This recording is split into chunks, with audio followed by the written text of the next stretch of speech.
యెషయా గ్రంథము, ఒకసారి యెషయా గ్రంథము 57వ అధ్యాయము 19-20 వచనాలు చూడు. వారిలో కృతజ్ఞతా బుద్ధి పుట్టించుచు 57:19. వారిలో కృతజ్ఞతా బుద్ధి పుట్టించుచు దూరస్తులకును సమీపస్తులకును సమాధానమని చెప్పి నేను వారిని స్వస్థపరిచెదనని నేనే వారిని స్వస్థపరిచెదనని యెహోవా సెలవిచ్చుచున్నాడు. యెహోవా ఏమని చెప్పుచున్నాడు? అసమాధానం అని చెబుతున్నాడా? సమాధానం అని చెప్పి నేనే వారిని స్వస్థపరిచెదనని యెహోవా సెలవిచ్చుచున్నాడు. అయిపోరా, ఆ తర్వాత మాట కావాలా? భక్తిహీనులు కదులుచున్న సముద్రము వంటివారు, అది నిమ్మలింప నేరదు, దాని జలములు బురదను మైలును పైకి వేయును. దుష్టులకు నెమ్మది ఉండదని నా దేవుడు సెలవిచ్చుచున్నాడు. ఆ మాటను గురించి ఎప్పుడన్నా మీరు ఆలోచించారా? ఏముంది ఆడ ఆలోచించడానికి? దుష్టులకు నెమ్మది ఉండదు అన్నాడు. భక్తిహీనులు కదులుతున్న సముద్రం వంటి వారు, దుష్టులకు నెమ్మది ఉండదు అన్నాడు. ఇంకా ఆలోచించేది ఏముంది అనుకుంటున్నారా? ఉంది. దుష్టులకు నెమ్మది ఉండదట.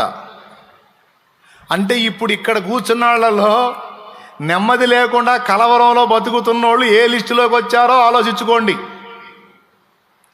వామ్మో, ఏకావురే! మరి అదే, దేవునికి స్తోత్రం కలుగును గాక. మళ్ళీ చెబుతా, నేను చెప్పింది అర్థమైందా మీకు? అంత తేలిక అర్థం కాదనుకుంటున్నాను. అర్థం అయితే చేతులు ఎత్తండి, అర్థం అయిందన్నాని. ఏం అర్థమైంది?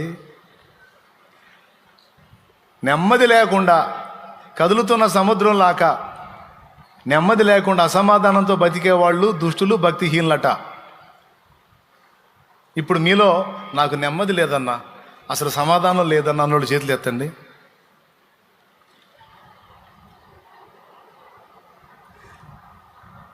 అవునా? నెమ్మది లేదు, సమాధానం లేదు, కష్టాల్లో ఉన్నాం, కలతల్లో ఉన్నాం. మరి అట్టయితే మీరు ఈ లిస్టులోకి వస్తున్నారు. ఏ లిస్టులోకి వస్తున్నారు? భక్తిహీనుల లిస్టులోకి వస్తున్నారు. మరి భక్తుల పని ఏంటి అంటే ముగ్గురు నలుగురు చేతులు ఎత్తే వాళ్ళకి అర్థం కాల. మిగతా వాళ్ళందరికీ అర్థమైంది. ఎందుకు అర్థం కాదు? ముదురులు, మావులోళ్ళ. ఇప్పుడు చెప్తున్నాను వినండి. భక్తి పరులకు దేవుని మీద ఆనుకునే మనసు ఉంటుంది. దేవుని మీద ఎవరైతే పరిపూర్ణంగా ఆనుకుంటారో, ఆధారపడతారో, వాళ్ళ నెమ్మదికి ఏ ఢోకా ఉండదు. ఒక పక్క ఊరు కొట్టకపోతున్నా సరే నిమ్మళముగా నెమ్మదిగా ఉండగలుగుతారు. భక్తుల తత్వం అది.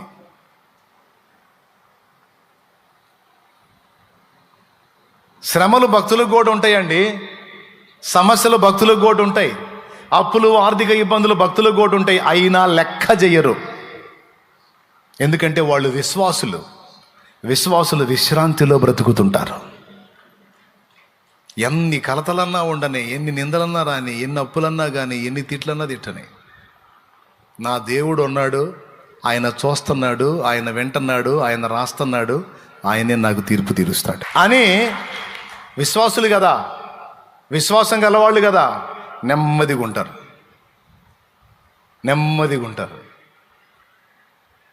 ప్రశాంతంగా ఉంటారు. మరి దుష్టులకి విశ్వాసం ఉండదు. విశ్వాసం లేని హృదయాలను దుష్ట హృదయం అన్నాడు. వాళ్ళకి నెమ్మది ఉండదు అన్నాడు. ఇప్పుడు ఇక నెమ్మది లేని జీవితం జీవించొద్దు. ఇక నుంచి నా దేవుడు ఉన్నాడు, నేను ఆయన మీద ఆనుకున్నాను, ఇది మొదలుకొని నాకు నెమ్మది, సమాధానం. చెప్పండి, నేను నా దేవుడి మీద ఆనుకున్నాను, నా హృదయం నెమ్మదిగా ఉంది, ఏదైనా ఆయనే చూసుకుంటాడంటే చేయొచ్చు. దేవుడు నన్ను బలి ఆడిస్తాడు ఒక్కోసారి. నేను చెప్తా, ఎప్పుడన్నా ఇప్పుడు నాకు కూడా ఒత్తిళ్ళు ఉంటాయి కదా, సమస్యలు, ఇబ్బందులు, కొంతమంది అన్యుల ద్వారా, అలాగే ఈ పరిచర్య, దాని విస్తరణ, కొన్ని చోట్ల స్థలాల వివాదాలు, నాకు కూడా నెమ్మది లేని స్థితిలో వస్తాయి. నెమ్మది లేకుండా నేను కలతతో కలతతో ఇబ్బంది పడతా, ఆవేదన పడతా, దేవుడు ఏం చెబుతాడని వాక్యం తీశాను అనుకో, యెషయా 57 వచ్చింది.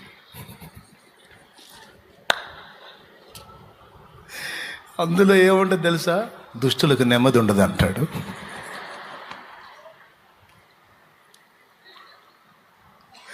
నీకు అర్థమైందా? అప్పుడు నేను మళ్ళీ ఎట్లా ఉంటుంది సార్, నాకెందుకు నెమ్మది లేదు, నాకు నువ్వు ఉన్నావు, నాకు నువ్వు ఉన్నావు, నేనేం దిగులు పడలేదు, విచారపడలేదు, కాకపోతే కొంచెం టెన్షన్ పడ్డా అంతే, మనకి ఇంకా అబ్బాయి ఏం లేదు అని చెప్పి ఒక్క దెబ్బకి తుప్పు వదిలినట్టు అయింది నాకు. ఒక్కటే మాట కొట్టి దిమ్మ తిరిగినట్టు. ఏందిరా దడ పడుతున్నా, ఏంది కంగారు పడుతున్నా, ఏంది కలత పడుతున్నా, ఏంది ఏంది ఏంది నెమ్మది లేదని అటు ఇటు తెగ తిరుగుతున్నా, ఏంది దుష్టులకు అట్టుండేదా? దుష్టులకు అట్టుండేది. నీకు నేను ఉన్నా కదరా, ఆడికి ఏ దిక్కు లేదు కాబట్టి ఆడు టెన్షన్ పడతాడు, కంగారు పడతాడు, ఆడి ప్రశాంతంగా ఉంటాడు, ఇంకొకటి ఉన్నాడో. నువ్వు నా బిడ్డవి, నీవు నా రెక్క కింద విశ్రాంతి పొందురా పిచ్చోడా. సురక్షితమైన నా రెక్కల నీడలో నువ్వు ఉన్నావన్న సంగతి మర్చిపోకురా విర్రోడా. వెర్రిమాలోకం ఏంట్రా నువ్వు? ఎక్కడున్నారో నువ్వు? నా రెక్క కింద ఉన్నా మరి ఏంది నెమ్మది లేదని తిరుగుతున్నాయింది? లేదయ్యా నీకు లేదా? పా యెషయా గ్రంథం 57 బా, నెమ్మది లేని వాళ్ళు అక్కడ ఉన్నారులేపా. చదివితే దుష్టులకు నెమ్మది ఉండదు. కొడితే ఒకటే దెబ్బ, ఇక సైలెంట్, ఇంకంతే. ఆ దెబ్బతో ఆ దడ ఆయాసం మొత్తం పోయి పాట ఎత్తుకుంటా, నాకేమీ కొదువా. దేవునికి స్తోత్రం. ఎంతమందికి అర్థమైందండి? నవ్వు వచ్చింది కదా మీకు? దేవునికి స్తోత్రం. వచ్చిందిలే. ఒక్కోసారి సౌమ్యంగా చెబుతాడు, చిరాకు పుట్టిందని ఎట్లాంటివి చూపిస్తాడు వచ్చినాళ్ళు. భక్తిహీనులేరా, కదులుతున్న సముద్రంలాగా ప్రశాంతంగా ఉండండి, నువ్వు భక్తిహీనుడివా? దుష్టులేరా, నెమ్మది లేకుండా గందరగోళం అయిపోయేది, నువ్వు దుష్టుడివా, నువ్వు దుష్టురాలివా? ఎందుకట్ట అవుతున్నా మరి? అవిశ్వాసివా నువ్వు?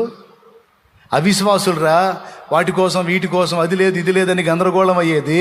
విశ్వాసులకు నేను ఇస్తానన్న నమ్మకం ఉంటుందిరా, ప్రశాంతంగా ఉంటారా, విశ్రాంతిలో ఉంటారా. నువ్వెందుకు ఉంటల్లా? నువ్వు అవిశ్వాసివా, భక్తిహీనుడివా, దుష్టుడివా?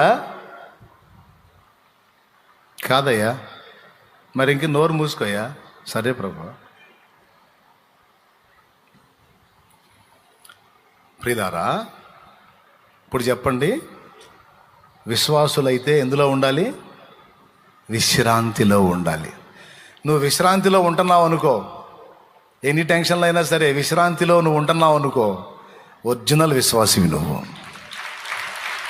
ఒరిజినల్ సరుకు అన్నమాట. కొండంత ఆపదలు చుట్టుముట్టి ఉన్నా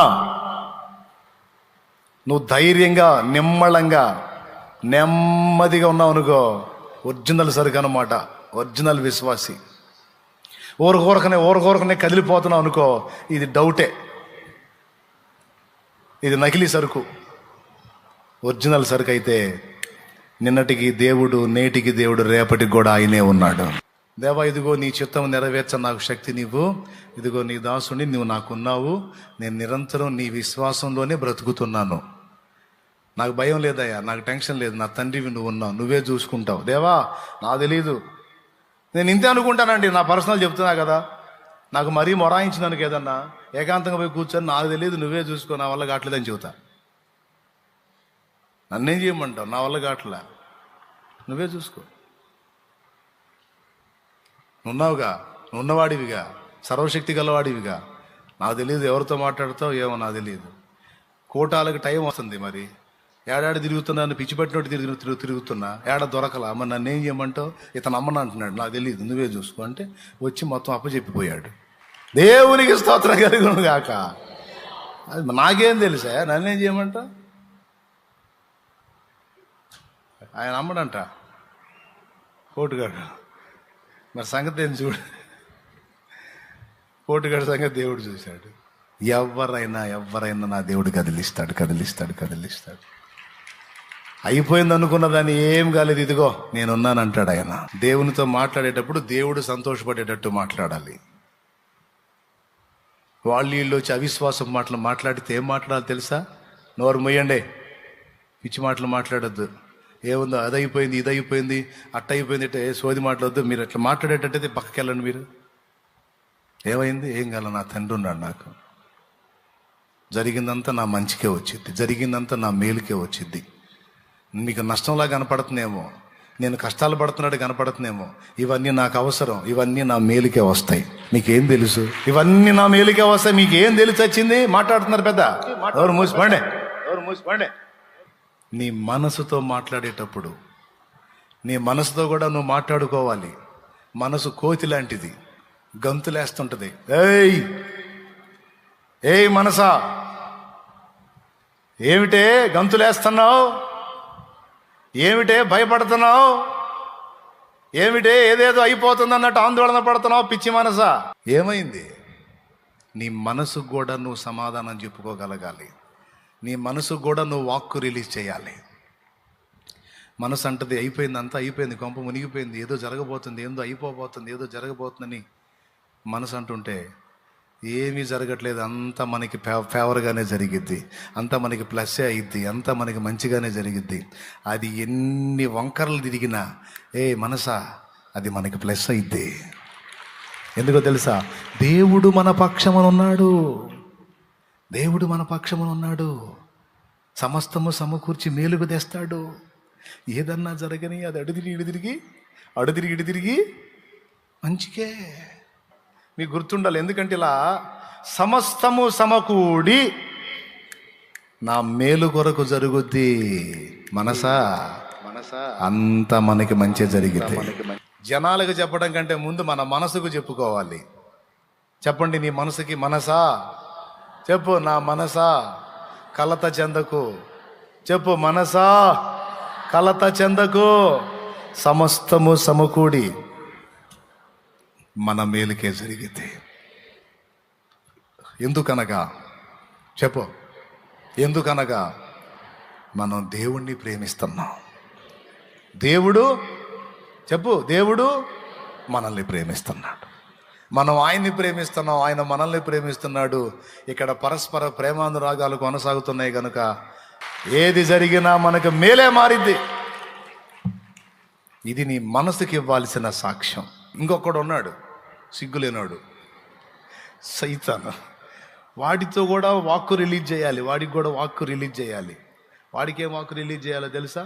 మీకా గ్రంథము 7వ అధ్యాయము 8వ వచనం రిలీజ్ చేయాలి వాడికి. అది మీకా గ్రంథము 7వ అధ్యాయము 8వ వచనం, నా శత్రువా నా మీద అతిశయపడకుము. 9వ వచనం 8, 9 కూడా చదవాలి. 8 చదువు. నేను క్రింద పడినను తిరిగి సైతాన్, ఇదిగో విను, నా శత్రువా నా మీద అతిశయింపవద్దు. నేను క్రింద పడినను తిరిగి లేతును, నేను అంధకారమందు కూర్చున్నను, యెహోవా నాకు వెలుగుగా నుండును. ఏందిరా నువ్వు నన్ను గెలిచేది? ఎరా లూసి, ఏంది నువ్వు నన్ను గెలిచేది? నీ బొంద. ఆత్మీయ జీవితంలో తొట్టుపడ్డానని నా దగ్గరకు వచ్చి భయపెడుతున్నావా? నా శత్రువా నా మీద అతిశయింపవద్దు, నేను క్రింద పడినను తిరిగి లేతును, నేను అంధకారమందు కూర్చున్నను, యెహోవా నాకు వెలుగుగా నుండును. 9వ వచనం చూడన్నాను ఏముందో. నేను యెహోవా దృష్టికి పాపము చేసి తిని గనుక ఆయన నా పక్షమున వాద్యమాడి నా పక్షమున న్యాయము తీర్చు వరకు నేను ఆయన కోపాగ్నిని సహింతును. ఆయన నన్ను వెలుగులోనికి రప్పించును, ఆయన నీతిని నేను చూచెదను. అదండి ఉండాల్సిన డైలాగు. ఎప్పుడన్నా దెబ్బతిన్నప్పుడు కూడా మనం ఏమన్నా తెలుసా? సైతాన్ గాడి అనుకుంటూ వస్తాడు. వాడు సిగ్గుంటదిగా, ఎకిలి నవ్వులు నవ్వుకుంటూ వస్తాడు నీ దగ్గరికి అనుకుంటా. అప్పుడు చెప్పరా, శత్రువా నా మీద అతిశయపడవద్దు, నేను క్రింద పడినను తిరిగి లేతును. ఎందుకు? నా దేవుడే నన్ను నిలబెడతాడురా. నా దేవుడే కృంగిన వేళలో నన్ను లేవనెత్తిన చిరునామా ఆయనే. అది అది నేను కింద పడితే అంత వదిలేస్తాడు అనుకునేది నన్ను. మళ్ళా చెయ్యిస్తాడు, లెగుస్తాను. నేను కింద పడ్డాను, ఆయన నన్ను తన్నాడు, ఆయన కోపాగ్ని నా మీదకి వచ్చింది, భరిస్తా. ఇది నాకు ఆయనకి నాకు సంబంధించిన విషయం. నువ్వెవడివిరా నా ముందుకు వచ్చి అంటున్నావు? ఆయన మా నాన్న, నేను ఆయన కొడుకుని. ఆయన మా నాన్న, నేను ఆయన కూతుర్ని. మా తండ్రి కూతుళ్ళ వ్యవహారం మా తండ్రి కొడుకులు ఎవరు, నీకెందుకురా లూసి? నా శత్రువా, నా మీద అతిశయింపవద్దు. నేను కింద ఉండేవాడిని కాదు, నన్ను నా తండ్రి లేపుతాడు. లేవనెత్తువాడు నా దేవుడు. ఏం చేస్తాడు? శృతి ఉన్న పాటలకు విలువలు ఉన్నట్లే కృతజ్ఞతనిచ్చావు, కృపలో నిలిపావు. నా దగ్గరికి వచ్చి అనాల్సిన అవసరం లేదురా. నువ్వు నా దగ్గరికి వచ్చి నువ్వు ఎగతాళి చేయాల్సిన అవసరం. నీ బతుకు చూసుకో, నీకు మూడింది చూసుకో. అగ్నిగుండం నీకుందిరో, బ్యాండ్ మేడం నీకుంది, ఇంక అయిపోయింది. నీ టైం దగ్గరికి వచ్చింది. వస్తున్నాడు నా దగ్గరికి వచ్చి నన్ను ఎగతాళి చేస్తున్నా. వాడు వస్తాడు, నీ మనసులోకి వస్తాడు, నీ మనసుని కదిలిస్తుంటాడు, వాడు సిగ్నల్స్ పంపిస్తుంటాడు. అయిపోయిందిగా నీ పని, చేసావుగా, తేడా పడ్డావుగా, జారి పడ్డావుగా, నడువులు ఇరిగినాయిగా, అయ్యిందిగా నీకు. ఇంకెట్ట ఒప్పుకుంటాడులే దేవుడు. పెద్ద అసహ్యుడివి నువ్వు, అసహ్యురాలి నువ్వు నీ బతుకు, నువ్వు నీ కథ. నీ మనసులోకి పంపిస్తుంటాడు వాడు సిగ్నల్స్. అప్పుడు వేయాలా కేకరే, నువ్వెవడివిరా? అడుగులు జారి పడ్డా, నా తండ్రిని వేడుకుంటా. నేను తేడా పడ్డందుకు నన్ను తంతాడు, సహిస్తా. కోపాగ్ని తట్టుకుంటా. అయితే కోపించుచునే వాత్సల్యం చూపేవాడు రా మా నాన్న. కోపించుచునే వాత్సల్యము నాపై. అదిరా మా నాన్న అంటే. మా నాన్నకి హక్కు ఉందిరా, నన్ను తన్నే హక్కు ఉంది, నన్ను చంకనెత్తుకునే హక్కు ఉంది, నన్ను భుజాన్ని వేసుకునే హక్కు ఉంది. మా నాన్న నన్ను గద్దించే హక్కు ఉంది. నేను అడుగులు జారితే నన్ను ఒక తన్ను దాన్ని సరిచేసే హక్కు ఉందిరా. శత్రువా, నా మీద అతిశయపడుకొని వాడికి సంధియకూడదు. సైతాన్తో కూడా మాట్లాడాలి మనం. వాడికి రిలీజ్ చేయాల్సిన వాక్కు ఇదే, నా మీద అతిశయపడద్దు, నేను ఆయన కొడుకుని, నేను ఆయన కూతుర్ని. నీకేం సంబంధం? నువ్వెవడు అసలు? నీ బతుకు చూసుకున్నావు. కలవరి సిలువలో ఓడిపోయావు నువ్వు. మరెన్నడూ బాగు చేయకుండా నాశనం అయిపోయావు నువ్వు. రేపు నిత్యం వండి అగ్ని, గాఢాంధకారపు అగ్ని నీ కోసం కాచుకుని ఉంది. గాఢాంధకారంలో అగ్ని నీ కోసం కాచుకుని ఉంది. నువ్వేమో అగ్నిగుండం పాలవుతావు. నేను తిరిగి లేచి నా తండ్రితో కూడా నేను ఏలతాను. నేను నా తండ్రితో పాటు, నా ప్రభుతో పాటు పరిపాలిస్తాను. నువ్వేమో అగ్నిలో యాతన పడతావు. అది నీ ఫ్యూచర్, అది నా ఫ్యూచర్. ఇది క్యావరే జావ్ బద్మాష్ జావ్. అది ఎంతమందికి అర్థమైంది? సైతానికి అదే సమాధానం చెప్పాలా, సైతాను సంబంధులకు కూడా అదే సమాధానం చెప్పాలి. అర్థమైందా? అర్థమైతే ఇంకెందుకు మరి? హడావుడి పడి నెమ్మది లేకుండా గందరగోళం అవుతున్నావంటే ఏ క్యాడర్లోకి వచ్చావు? దుష్టుల క్యాడర్లోకి వచ్చావు. జాగ్రత్త. ఎట్లున్నావు అని నేను అడిగిన, దేవుడు అడిగింది ఏమని చెప్తావు? నెమ్మదిగా. ఈరోజు దేవుడు నీతో మాట్లాడుతున్న మాటలు, ఆయన మాటలు ఆత్మయు జీవమై ఉన్నవి. శత్రువు కూడా వాడి మాట ద్వారా ఒక స్పిరిట్ని రిలీజ్ చేస్తాడు. మనం కూడా మన మాట ద్వారా ఒక స్పిరిట్ని రిలీజ్ చేస్తామనే ఒక అద్భుతమైన సత్యాన్ని ఈరోజు మనం నేర్చుకున్నాం. మనం సమాధానం అని పలికితే సమాధానపు శక్తి వెళుతుందట ఇంటి మీదకి. మనం ఏ మాట ఎదుటి వాళ్ళతో పలుకుతామో ఒక స్పిరిట్ రిలీజ్ చేసినట్టు, మనం ఒక ఆత్మను వారి మీదకి పంపుతున్నట్టని మర్చిపోవద్దు. పిల్లల్ని గురించి కానీ పెద్దల్ని గురించి కానీ మాట్లాడేటప్పుడు, ఇంట్లో వ్యక్తుల్ని గురించి మాట్లాడేటప్పుడు శాపవచనాలు, దరిద్రపు మాటలు, అవమానకరమైన మాటలు, కృంగిపోయే మాటలు మాట్లాడకూడదు. ఆ విధమైన స్పిరిట్ పంపుతాం మన వాళ్ళ మీదకి. అది కాదు, వారు బలహీనులైనా వారు బలవంతులు అవుతారనే వాక్కు రిలీజ్ చేయాలి. నిష్ప్రయోజకులైనా సరే ప్రయోజకులు అవుతారన్న వాక్కు రిలీజ్ చేయాలి. ఇంట్లో శాపం విలయతాండవం చేస్తున్నా సరే ఆశీర్వదించబడబోతున్నాం. మనం ఆశీర్వదించబడిన వారమని పలకాలి, ఆశీర్వదించబడిన వారమని పలకాలి. మనం దేవుని ఆత్మ గలవారమని పలకాలి. మన ఇల్లు ఇప్పుడు కలతలో ఉండొచ్చు, దేవుని సమాధానం సమృద్ధిగా మన మీదకి వచ్చిందని పలకాలి. సమస్త విషయాల్లో నేను ఇప్పుడు రోగినై ఉండొచ్చు, నేను రోగినై ఉండొచ్చు, కానీ నన్ను చావుకు అప్పచెప్పడు నా దేవుడు. నేను చావను, నేను సజీవుడనై నా దేవుని క్రియలు వివరిస్తానని చెప్పాలి. మాట్లాడటం నేర్చుకుందాం.